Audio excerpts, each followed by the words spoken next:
There we are, the news is out. It is indeed Lee Anderson who has defected to the Reform Party. That means Reform, like Brexit, has now, like the Brexit Party, like the UKIP, has now got one member in the House of Commons.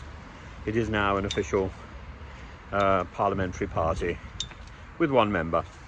And we wait to see what happens there. It could be a little bit like Lawrence Fox's Reclaim Party. That one member could defect yet again. Once you've got into the habit of defecting from party to party, it's a sort of game, musical chairs. Winston Churchill did it, of course, so it's not a game of musical chairs which is entirely despised, but it is a habit, and Lee Anderson doesn't really like to be questioned and goes where he thinks he's going to get, I suppose, more publicity, more of a reputation. Well, he's got the reputation anyway.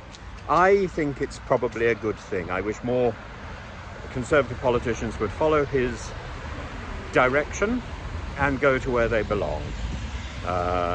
His defection maybe will usher in a general leak or indeed a pause, and that could itself bring down the government.